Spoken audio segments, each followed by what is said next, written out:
जय हिंद दोस्तों, उम्मीद करता हूँ आप सब बहुत अच्छे होंगे। हम आपको बता दें SIS सिक्योरिटी में डाटा ऑपरेटर के लिए हमें क्या क्या करना पड़ता है, हमें ड्यूटी कितना मिलता है, हमारा डॉक्यूमेंट क्या क्या लगेगा, हमारा डिप्लोमा क्या क्या लगने वाला है।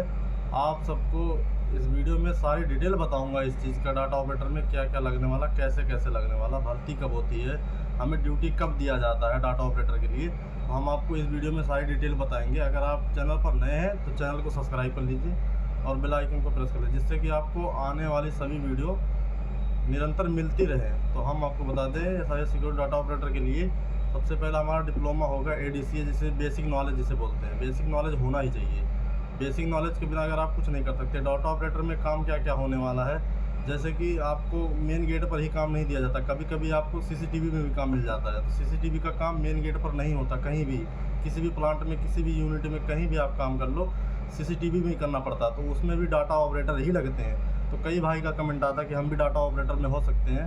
डाटा ऑपरेटर का कोई वैकेंसी नहीं होती है कि जैसे कभी कभी महीने 6 महीने में, साल भर में निकलती है, ऐसी वैकेंसी उसकी नहीं निकलती। जैसे सिक्योरिटी गार्ड का अगर आप लेना चाहते हैं तो आप कभी भी भर्ती हो सकते हैं SIS सिक्योरिटी में, लेकिन आप डाटा ऑपरेटर में डायरेक्ट भर्ती नहीं हो सकते। वो कैसे होते हैं, जैसे जिनका जुगाड़ रहता है। जैसे कई लोग होते हैं संपर्क में रहते हैं, हम लोग के पास मैसेज आता रहता है कि डाटा ऑपरेटर में करने के लिए 8 घंटे के लिए सैलरी क्या है, ड्यूटी का अगर करना चाहते हो डाटा ऑपरेटर में कर सकते हो। तो हम लोग के पास कभी कभी ऐसे ऐसे मैसेज भी आते रहते हैं। तो उस बेस पे अगर आप कोई हमारे नज़र में रहता तो उसे लगवा सकते हैं। फिलहाल तो ऐसा कोई बात नहीं है कि वैकेंसी आएगा तो हम बताएंगे, इसकी कोई स्पेशल वैकेंसी नहीं निकलती है।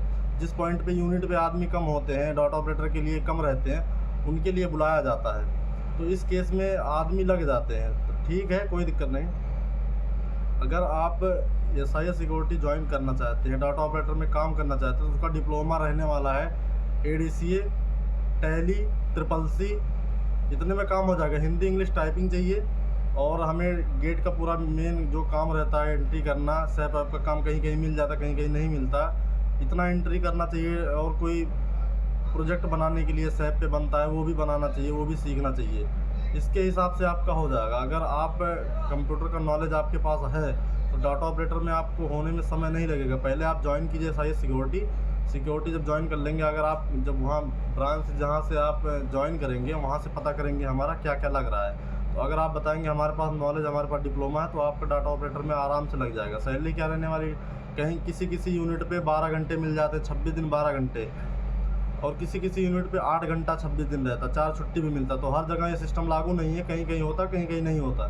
जहाँ 12 घंटा मिलेगा आपको, वहाँ 20 से 22 हज़ार रुपये आराम से मिल जाएंगे, और जहाँ 8 घंटा रहेगा वहाँ 15 हज़ार रुपये तो आपको आराम से ही मिल जाएंगे। बैरक तो रहने के लिए फ्री ही मिलता है, खाने के लिए हो सकता हो आपको बनाना भी पड़ जाए, या हो सकता हो आपको कैंटीन मिल जाए, या हो सकता हो आपको दोनों लेना पड़ जाए। कभी कभी रूम भी लेना पड़ जाता है, कभी कभी दोनों करना पड़ता है, कभी कभी दोनों फ्री हो जाता है। तो खाने का फ्री कहीं नहीं होता, जैसे कहीं हमारे यहाँ, जैसे हम जहाँ लगे हुए हैं, हमारा यहाँ क्या, हमें रहने के लिए बैरक फ्री मिला हुआ है, और हमारे पास कैंटीन है। कैंटीन में हमें सुविधा, खाना खा लेते, पैसा कट जाता, हमारी सैलरी से आते ही कट जाता है। तो कहीं कहीं सिस्टम है, कहीं कहीं नहीं है। तो इस प्रकार से अपना है। अगर जो भर्ती करना चाहते हैं तो आसानी से भर्ती कर सकते हैं। अगर वीडियो अच्छी लगी हो तो लाइक कीजिए, सब्सक्राइब कीजिए और अधिक से अधिक शेयर कीजिए। मिलते हैं दूसरे वीडियो में, तब तक के लिए जय हिंद।